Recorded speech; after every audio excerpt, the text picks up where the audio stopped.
Oke, udah muncul. Oke, Assalamualaikum warahmatullahi Siap. wabarakatuh. Kembali lagi bersama Wah, kami, FSRB Kota Bogor di Royce Talk, Royce Check, 1, 2, 3, 4. Nah, di sini kita kedatangan narasumber dari FSRB yang super sekali. Mungkin bisa perkenalan dulu. baik. Bismillahirrahmanirrahim. Assalamualaikum warahmatullahi wabarakatuh. Halo Sobat Roystalk. Sebelumnya perkenalkan nama saya Erlangga Saputra. Saya saat ini sedang menempuh pendidikan di bangku kelas 12 di SMK Negeri 1 Bogor. Dan saat ini saya diberikan amanah, yaitu menjadi Ketua Forum Silaturahmi Royce Bogor periode 2021-2022. Ketua ya, mantap sekali. Berarti cocok nih untuk tema hari ini nih. Untuk tema hari ini kita akan membahas tentang manajemen diri. Nah, mungkin yang kita sering lihat apa yang sering dengar pasti manajemen waktu, manajemen apa barang segala macam. Nah, tapi manajemen diri ini kan apa sih sebenarnya? Nah, coba menurut Rangga sendiri apa itu manajemen diri? Baik, saya sudah membaca beberapa buku mengenai manajemen diri. Nah, sedangkan menurut Kak Gantina di tahun 2011 itu manajemen diri adalah sebuah proses di mana individu ini bisa mengatur perilakunya sendiri. Cuman kalau misalkan dari menurut KG di tahun 1996, manajemen diri ini adalah seorang bisa mengatur dirinya sendiri demi tujuan untuk kedepannya. Nah, kalau misalkan dari kata-kata kita rangkum nih ya, manajemen diri itu adalah suatu proses kita dapat mengatur diri kita untuk menuju ke masa depan yang akan datang secara teratur, tertata, dan terukur untuk kedepannya demi keberlangsungan kita di masa yang akan datang. Gitu sih. Itu paling yang umumnya ya tentang manajemen diri. Iya. Nah, di saat yang kayak era pandemi gini kan kita suka banyak-banyak tiba-tiba ada yang urgent, urgent, urgent, urgent. Nah, itu kita untuk mengaturnya itu bagaimana? Biasanya ada urusan tiba-tiba mendadak, harus online ini, harus online ini. Nah, itu menurut Rangga sendiri ini bagaimana? Oke. Misalkan kalau ada kayak apa-apa online, terus manajemen diri kita tuh sebaiknya gimana sih? Nah, mengingat bahwa sekali lagi manajemen diri itu adalah melihat dari ukur prioritas kita. Nah, kalau misalkan prioritas kita terhadap akan suatu hal, maka kita kejarlah. Nah, emang sih kalau misalkan di awal pasti kayak Berat ya? males dan lain sebagainya, kayak maksakan diri gitu ya, lebih tepatnya kayak gue harus Resah-resah ngapain gitu. sih gitu. Iya, tapi ingat gitu, kalau misalnya kalian paksa demi hal kebaikan, ya pasti Allah akan mempermudah gitu. Rasa malasnya itu akan menjadi sebuah manfaat untuk kedepannya, bagi kita untuk kedepannya sih gitu. Nah, untuk misalnya contoh di manajemen, ini kan Rangga sebagai ketua nih, oh pasti super sekali nih manajemen dirinya. Nah, saya kayak manajemen diri yang Rangga lakukan tuh kayak gimana sih? Kayak ada tipsnya nggak? Baik, kalau misalkan tipsnya itu adalah yang pertama adalah kita selalu memonitor diri kita ataupun mengobservasi setiap harinya tentang diri kita. Nah, misalkan istilahnya di hari Senin nih. Biasa kan hari Senin tuh awal-awal mungkin kayak kaget dengan beberapa tugas yang sudah banyak ditambah dengan hal-hal yang kedepannya kan. Nah, kita tuh lihat nih, kita observasi diri kita tuh bisa gak sih ngelakuin hal tersebut. Nah, kita buat timeline dulu mengenai di hari Senin, terus kita melihat, oh ternyata kegiatan kita tuh ada ini, dan ini. Makanya kita harus ikutin. Cuman kalau misalkan emang ada yang bebentrokan, kita ngeliat dari prioritas kita aja sih. Kalau misalkan prioritas kita emang lebih dibutuhkan, maka kejarlah di situ. Tapi kalau misalkan lebih tepatnya tidak terlalu uruskan pada saat itu, lebih baik kita memberikan notulensi ataupun catatan kita terhadap orang yang diberi amanahkan. Jadi kita bisa monitor diri kita. Jadi intinya lebih istilah mengukur diri kita aja sih. Kayak misalkan melihat dari skala waktu ataupun skala diri kita dengan segala fisik ataupun kebutuhan kita. Kalau misalkan kita nggak ngeliat dari kebutuhan skala fisik, kebutuhan spiritual dan lain sebagainya, maka kalian mau monitor diri kalian itu seperti apa gitu, kayak percuma aja kan punya tujuan dan lain sebagainya, tapi kalian nggak punya itu semua, ya sama aja bohong gitu. Kalau misalkan kalian mau dilaksanakan, dia akan yang masa datang gitu. Yes.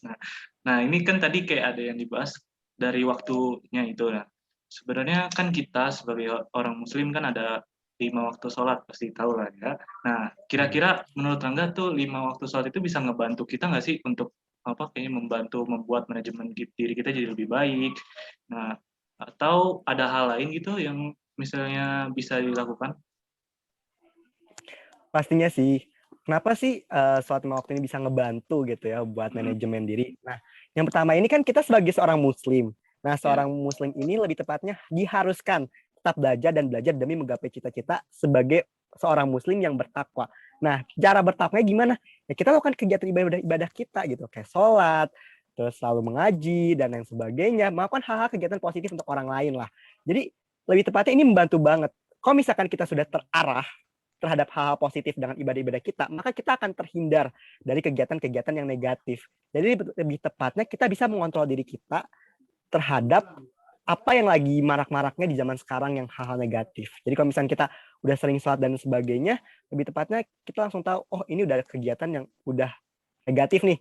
Lebih baik gue tinggalin aja dibandingkan kalau misalkan orang yang lebih tepatnya sholat jarang 5 waktu, gak pernah bersedekah dan lain sebagainya, pasti mereka kalau misalnya ada diajak kayak hayu aja hayu gitu. Padahal mereka nggak ngelihat gitu secara Ngikut aja ya. negatifnya itu padahal tuh banyak. Iya. Ya, Jadi ngikut lebih aja. tepatnya Yang penting gue dengan seneng. adanya, iya benar banget. Yang penting gue senang, gue happy, padahal nyawa mengintai itu di hari itu juga. Oke. Jadi lebih tepatnya ya udah dengan adanya kita sering berkegiatan positif dengan sholat dan sebagainya, maka kita bisa mengontrol diri kita tuh akan suatu hal untuk kedepannya. Ya super sekali berarti. Nah, karena kan tadi kayak misalnya waktu sholat itu ngebantu banget nih, tapi sekarang malah bukan jarang lagi, tapi nambah banyak kayaknya gara-gara online nih, ada deadline segini, nanti dulu deh. Ini kan berarti ini masuk juga nih ya, manajemen diri ke manajemen waktu kita gitu ya. Nah, itu kira-kira gimana nih tanggapan Rangga?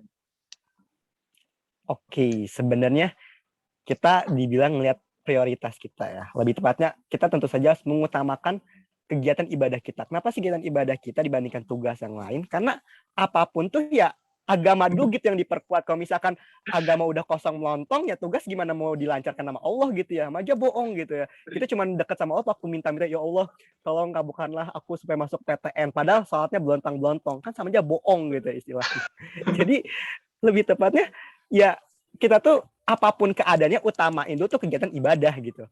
Kalau misalkan kegiatan ibadah kita udah kayak saat kita bolong-bolong, sedekah kadang belentong, nggak tahu waktu dan sebagainya, ya nanti Allah mempermudah urusan kita tuh gimana. Allah akan mudah tuh dengan cara apa gitu. Jadi lebih tepatnya selalu utamakan kegiatan agama kita dulu seperti beribadah, sholat dan lain sebagainya, baru kegiatan yang lain. Walaupun misalnya telat dikit, ya pasti orang tersebut bakal mengerti gitu. Misalkan orang tersebut ngasih deadline jam 12 itu waktunya azan ya. Kita nggak izin aja.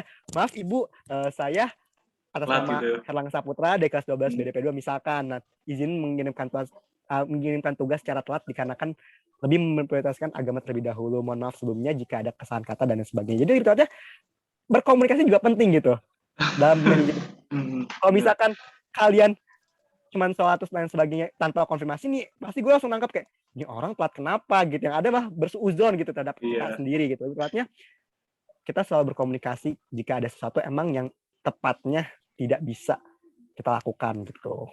Nah, berarti ini dari yang tadi selain misalnya dari prioritas, ada waktu juga. Nah, ini yang komunikasi juga penting juga berarti ya. Nah, kira-kira ini nih dalam manajemen diri pasti perlu komunikasi yang baik tadi Rangga bilang gitu. Nah, untuk komunikasi yang baik nih, yang sekarang walaupun di era di mana orang saling terhubungi, malah justru semakin banyak yang miskom lah. Tahu lah gimana. Kalau misalnya kita chat gini. Hai, udah tugas ini udah belum? Nah, sama guru kayak gitu pasti dikira marah gitu. Nah, itu nih. Nah, coba menurut Rangga gimana pendapat Rangga itu? Oke, nah kalau misalkan komunikasi dalam manajemen diri ini lebih tepatnya kita bisa ngedua nih, bisa dibagi dua antara you statement dan I statement. Nah, apa sih you statement dan I statement? Kalau misalkan you statement itu lebih tepatnya kita emang gitu orangnya to the point, tapi itu bisa istilahnya membuat orang tersebut malah kayak tersinggung gitu. Jadi kan kok nih orang marah apa bukan nih tadi yang kayak bilang kan kayak kayak misalkan lu udah ngerjain tugas belum gitu kan, kayak kita nggak tahu nih kalau misalnya lewat chat tuh dia beneran marah atau belum, apalagi kalau misalkan udah mas singkat lagi tuh chatnya pasti kayak wah ini pasti marah nih. Nah oleh karena itu kita harus menghindar dari kata-kata use statement dalam manajemen diri agar kita bisa ngeliat nih eye catching kita atau penampilan kita di halayak orang. Karena eye catching itu tuh kayak istilahnya first impression lah. Kalau first impression kita udah dinilai jelek pasti kayak ih gue nggak mau deket lagi sama nih orang. Yang ada kan seharusnya sebagai kita manajemen itu harus memperkuat relasi agar di masa depan tuh mudah gitu ya ketika melakukan sesuatu. Tapi kalau misalkan dari first impression kita udah buruk bagi orang lain, ya kita bagaimana mempermudah relasi gitu untuk kedepannya. Dan yang kedua ini adalah I statement. I statement ini lebih tepatnya kita emang sedikit terlalu basa-basi, cuman tidak bisa tidak menyinggung ketika mengungkapkan sesuatu. Misalkan kayak kita emang di situ ada karya, bisa karya orang tuh kurang gitu, misalkan emang jelek, cuman kan kita nggak bisa frontal kayak karya lu jelek enggak kan. Nah kita udah karya kamu udah bagus tapi kayaknya sedikit ditambahin partikel-partikel kecil kayaknya nambah bagus lagi deh. Itu kan orang kayak wah bener juga nih karya gue udah bagus tapi kayaknya partikel-partikel dikit bisa lah ditambahin. Nah gitu, jadi lebih tepatnya kita sebagai manajemen diri itu tidak hanya manage diri kita sendiri tapi manage perasaan orang lain ketika berkomunikasi. Kalau misalkan komunikasi kita udah berjalan dengan lancar dengan orang lain, maka istilahnya kita udahlah, manajemen diri kita udah baik, di personality orang kita juga udah terkenal sebagai orang yang ramah dan sebagainya, maka kita bisa nih melampaui manajemen diri kita untuk siap berterjun di dunia kerja di generasi emas tahun 2045 nanti. Berarti tadi ada yang 2 statement itu ya, you statement sama I statement, benar? I statement, betul. Berarti kalau misalnya you statement kita kayak harus gunakan majas memperhalus berarti kalau singkat. Iya. Benar. Majas memperhalus bagaimana kita untuk menjaga perasaan orang lain. Jadi nanti kayaknya ada timbal balik juga. Oh, kelihatan ya. Nah, iya. Jadi berarti dari komunikasi kita udah bagus, waktu kita udah bagus. Nah, kira-kira nih menurut Angga, misalnya kita udah ngelakuin semua hal itu nih, ada nggak sih misalnya pengaruh yang bakal muncul nih ketika kita menjalin, jadi kegiatan manajemen diri ini bakal berantakan lagi. Jadi kita kadang bisa pusing sendiri gitu. Kalau ada sesuatu tiba-tiba pusing sendiri. Nah itu tuh. Jadi berantakan semua. Menurut Rangga gimana nih kira-kira nih? Nah kalau misalkan lebih tepatnya kita manage diri nih, ada suatu keadaan malah berantakan dan sebagainya. Yang pertama ini, kita bisa ngeliat bahwa postur kita tuh mempunyai tujuan hidup kita. Nah, kenapa sih nggak tujuan hidup kita? Kalau misalkan kita udah ngeporstir banyak tapi tujuan hidup kita di setiap kegiatan nggak ada, ya ngapain diikutin gitu? Percuma aja kan, sama aja bohong gitu. Jadi yang pertama nih, dilihat dari punya tujuan hidup. Nah, punya tujuan hidup tuh istilahnya kita bisa buat visi misi kita buat ke depannya itu ngapain sih? Misalkan visi misi kita punya gitu, kayak lebih pada pengen jadi guru, ya udah kita fokuskan gitu dengan kemampuan kita untuk menjadi guru gitu, belajar dengan minat dan bakat kita menjadi guru. Jadi jangan boleh kita istilahnya mengikuti kegiatan-kegiatan yang di luar dari penimbangan ilmu guru. Akan tapi lihatlah tujuan hidup kita terlebih dahulu. Tujuan hidup kita tuh udah terlampaui atau belum. Kalau belum ya ngapain lu ikut kesana kemari gak ada tujuan sebab dan sebagainya. Yang ada mah kayak pusing diri sendiri, kayak kegiatan gua malah nambah lah, terus tiba-tiba otak pikiran jadi pusing lah mungkin ini itu. Padahal yang tujuan hidup kalian itu gak teratur gitu, sama aja bohong gitu istilahnya. Berarti itu mah dari awalnya lagi ya, balik ke diri sendiri. Iya, mereka. Dari awalnya lagi. Nah, terus yang kedua ini fokus sih.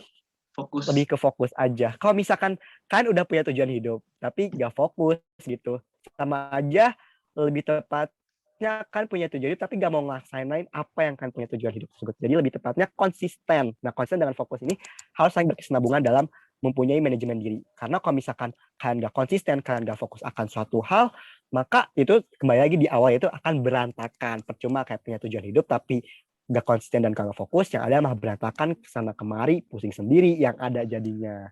Gitu sih. Harus istiqomah ya, punya tujuan dan istiqomah. Dan lagi nih, istiqomah. Biasanya nih kita kan, ya tadi udah disinggung nih tujuan nih. Dalam manajemen kita pasti ada, misalnya tujuannya ingin bikin sesuatu ini lebih naik atau lebih apa. Nah, tapi dalam suatu hal, biasanya orang kagak, misalnya tujuan hidup itu tidak tercapai, apa yang dia maukan itu tercapai, biasanya dia kayak menyesal kenapa gue harus ngelakuin ini. Itu sebenarnya boleh nggak sih? Nah, apalagi kan kita udah manage diri kita dalam banyak kegiatan gitu dengan baik-baiknya. Itu kira-kira menurut Rangga gimana? Oke, kalau misalkan kita udah kayak manage diri cuman apa ya istilahnya gagal lah dalam melakukan hal sia-sia gitu ya. Ya kayak sia-sia gitu. Tapi ternyata enggak. Nah, pertama tuh kita evaluasi diri dulu nih.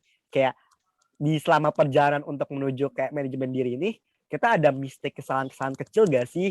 Karena kan walaupun kesalahan kecil yang dibilang sepele, ternyata tuh bisa menjadi kesalahan besar gitu ketika kita manage diri. Jadi lebih mengevaluasi diri, kayak membandingkan kayak hasil catatan tingkah laku kita. Misalkan tingkah laku kita tuh ternyata ada mistake di bagian komunikasi kita ternyata kurang loh, kayaknya lebih tepatnya dia menggunakan use statement yang salah gitu. Jadi kayak istilahnya itu pun kesalahan kecil itu bisa mempengaruhi akan suatu hal dalam manajemen diri. Jadi ibaratnya pertama mengevaluasi diri terlebih dahulu, dan baru kita melaksanakan tugas-tugas kita untuk kedepannya memanajemen diri lagi. Dan yang ketiga adalah pemberian penguatan, penghapusan, serta pemberian hukuman. Nah, maksudnya pemberian penguatan ini, kita juga sebagai manusia pasti harus mempunyai support system dan self healing diri kita agar kita gak stres banget gitu ya dalam menjalankan tugas, dan apalagi kalau misalnya lagi gagal. Nah, kalau misalnya udah gagal tuh pasti kayak, ih gue gak mau nyoba lagi. Salah, malahan apa ya, dengan adanya gagal itu menuju sukses, menuju kunci kesuksesan gitu lebih tepatnya. Jadi kayak emang gitu kesempatan itu emang lebih tepatnya nggak datang dua kali, tapi kesempatan itu akan datang ketika orang ingin mencari